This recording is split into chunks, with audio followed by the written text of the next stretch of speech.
BJP के जो hardliner हैं वो लोग कतई भी किसी भी उस पे जो इस तरह के हैं उनको नहीं मानते। वो हिंदुत्व की सॉलिड विचारधारा पे विश्वास करते हैं, जातवाद पे या इस पे नहीं। यही एक वजह है कि आपने देखा होगा जैसे योगी जी को चीफ मिनिस्टर बनाना, तो योगी जी का जो उनका संप्रदाय है वो संप्रदाय में कोई जातवाद नहीं किसी भी उसका। और किसी भी मिथक को, जैसे पहले नोएडा में कोई भी नहीं रुकता था, मुलायम सिंह जी भी नहीं रुकते थे, मायावती जी भी नहीं, मायावती जी ने वहाँ बहुत निर्माण कराया नोएडा में, मगर रुकी नहीं कभी ग्रेटर नोएडा वहाँ पर। चलिए, मगर योगी जी ने तोड़ा। नमस्कार, स्वागत है आपका। आप देख रहे हैं एसडीबी न्यूज और मैं रानी गुप्ता आपके साथ। मध्य प्रदेश में नए सीएम के तौर पर मोहन यादव ने कार्यभार संभाल लिया है, लेकिन कार्यभार संभालने के साथ ही वो लगातार एक्शन के मोड में नजर आ रहे हैं। बता दें कि उन्होंने उत्तर प्रदेश के सीएम योगी आदित्यनाथ का न सिर्फ बुलडोजर मॉडल अपनाया, बल्कि उन्हीं की राह पर चलते हुए एक और मिथक, एक और कहावत को झूठ करार दे दिया है, यानी कि इसका रिकॉर्ड तोड़ दिया है। आपको बता दें कि जैसे उत्तर प्रदेश में ये कहा जाता है, ये मिथक है कि जो भी मुख्यमंत्री नोएडा में रुकता है या फिर नोएडा का दौरा करता है तो वो राज्य का अगला मुख्यमंत्री नहीं रहता, या फिर उसकी जो सरकार है वो कुछ ही दिनों में गिर जाती है।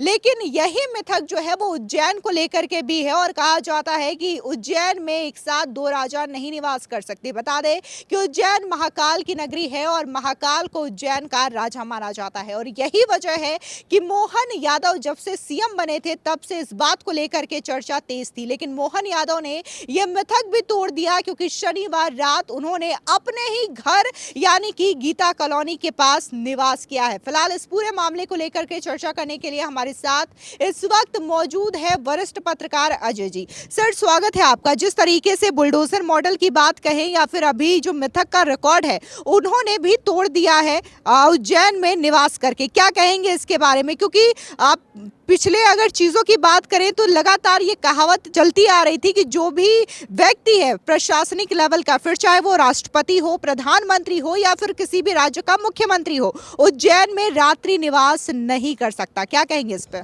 देखिए, ये बहुत दिनों से एक कहावत रही है और लोगों का मानना रहा, जैसे जाकिर हुसैन जी का, उनकी भी बाद में मृत्यु हो गई थी, और इसके पहले द्वारका नंदन मिश्र जी, उनका भी यही मानना था कि वहाँ कभी रुकते नहीं थे, और उसके बाद जब वो गए हैं तो उनके साथ भी ऐसा ही हुआ। शंकर दयाल शर्मा जी वहाँ के मुख्यमंत्री थे, राष्ट्रपति बने, उनके साथ भी ऐसा लोग मानते रहे हैं। तो एक्चुअली में क्या है, राजा विक्रमादित्य जी और अवंती बाई भी, इसके अलावा आपको बता रहे हैं जो इंदौर की महारानी थी, वो भी आप समझ लें उनका ये था कि कभी भी अहिल्याबाई जी ने वहाँ पे रुकने के लिए, और ऐसा भी कहा जाता है कि रानी लक्ष्मीबाई जी जब झांसी से ग्वालियर की मूव की तो एक टुकड़ी इनकी वहाँ गई उज्जैन से जब वापस आ रही थी वो, तो बीच में अंग्रेज़ों से मुकाबला हो गया, उसको बैक से किले के नीचे से अटैक करना था अंग्रेज़ों से, वो आ नहीं पाई, इस कारण रानी लक्ष्मीबाई झांसी में गिर गई, ऐसा लोग कहते हैं। परंतु आरएसएस का जो है या बीजेपी के जो हार्डलाइनर हैं वो लोग कतई भी किसी भी उस पे जो इस तरह के हैं उनको नहीं मानते। वो हिंदुत्व की सॉलिड विचारधारा पे विश्वास करते हैं, जातवाद पे या इस पे नहीं। यही एक वजह है कि आपने देखा होगा जैसे योगी जी को चीफ मिनिस्टर बनाना, तो योगी जी का जो उनका संप्रदाय है वो संप्रदाय में कोई जातवाद नहीं किसी भी उसका। और किसी भी मिथक को, जैसे पहले नोएडा में कोई भी नहीं रुकता था, मुलायम सिंह जी भी नहीं रुकते थे, मायावती जी भी नहीं, मायावती जी ने वहाँ बहुत निर्माण कराया नोएडा में, मगर रुकी नहीं कभी ग्रेटर नोएडा वहाँ पर।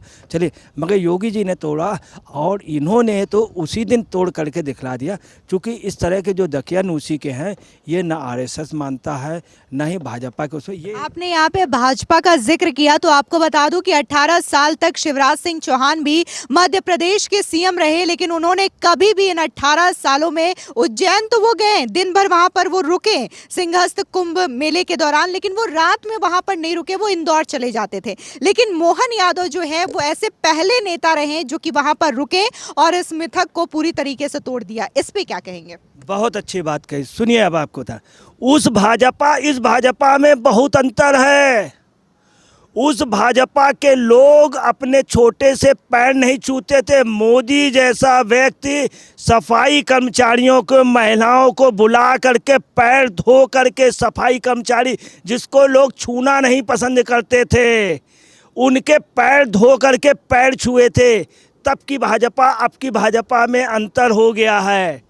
दीनदयाल उपाध्याय जी का जो था दरिद्र नारायण, जो दलित नारायण था, तब की भाजपा अब की भाजपा में अंतर हो गया। अब भाजपा दलित को भी, आदिवासी को भी, यादव को, सबको आत्मसात किए है। वो भाजपा इस भाजपा में बहुत अंतर। ये भाजपा आज ज़्यादा बड़े जनाधार में है। सारे सर्वे कहते हैं कि इनका वोट आप परसेंटेज 40 से ऊपर बढ़ गया है, 45 के लगभग। अब विश्वास नहीं होता मगर सच है। उसकी वजह है कि इन्होंने मौत को समझा। आप यहाँ से अंदाज लगा लीजिए, छत्तीसगढ़ 36 राजाओं, गौर राजाओं का था। 2 मुख्यमंत्री बनाए, एक मुख्यमंत्री, एक उप मुख्यमंत्री आदिवासी। कोई पार्टी की हिम्मत नहीं थी। इन लोगों ने गहराई को समझा है।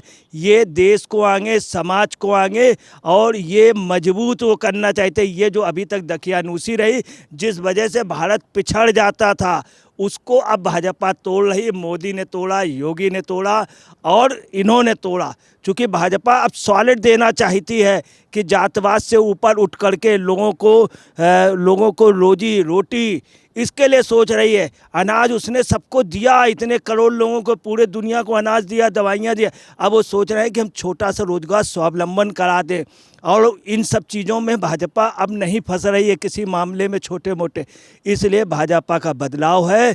धर्म ये है समाज सेवा, गरीबों को, अपाहिजों को और जिनको ज़रूरत हो उनको मदद के लिए ये धर्म था। इसी को धर्म कहते थे, उसका पालन कर रहे हैं ये लोग। ये ऐसा नहीं है। यही एक वजह बतला रहे हैं कि मोदी का एक भी कार्यक्रम आप नहीं देख लीजिएगा या योगी का, जहाँ पे समाज के निचले तबके तक को, एक एक को, वंचित को हर एक तरह की सुरक्षा प्रदान करना, उसका सहायता करना, अंत्योदय अंत तक करना।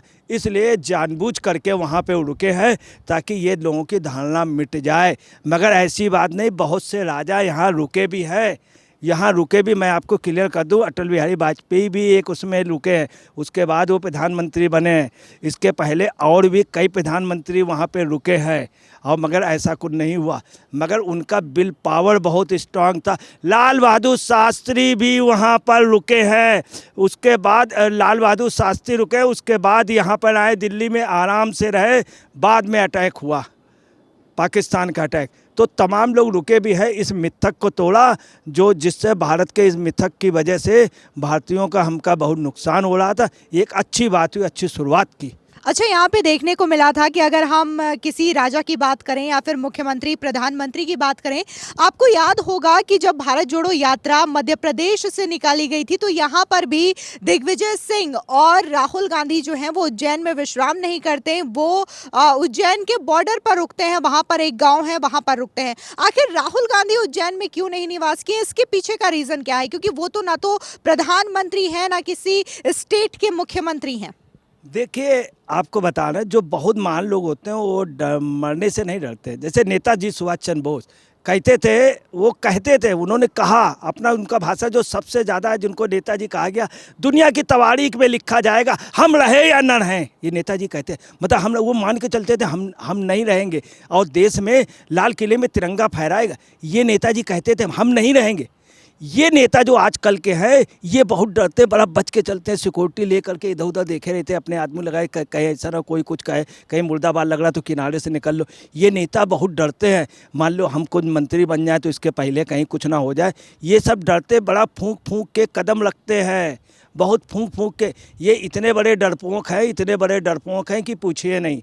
तो ये लोग इसलिए अलचल रहा। दिग्विजय सिंह इसके पहले जैसे जाते थे रात को तो रोक लिया। अब दिग्विजय सिंह की फैमिली स्टेटस ऐसा है, वो अपने जिस परिवार को लेके जाते हैं, आपको बताने, उज्जैन वाले लोग ऐसे लोगों को रुकने नहीं देते हैं। आप समझ लीजिए, वो एक्चुअली में वैलिड लोगों को ही, या आप अपने उससे गए हैं तो वो जैसे दिग्विजय सिंह जाते हैं तो उन लोग समझा देते, भैया इधर की जगह किसी होटल में। दूसरी, दिग्विजय सिंह ऐसी जगह रुक, दिग्विजय सिंह वगैरह टॉप के लोग हैं और अच्छे उसमें आप समझ लीजिए कि इनके हमाम भी करोड़ों के होते हैं। और राजा रहा, राजा महाराजा रहा, उसकी हवेली, तो वो कहीं हवेली में जाके रहते हैं, रुकते हैं। और सवाल अपने नए परिवार के साथ रुकते हैं, वो वहाँ थोड़ी रुकेंगे।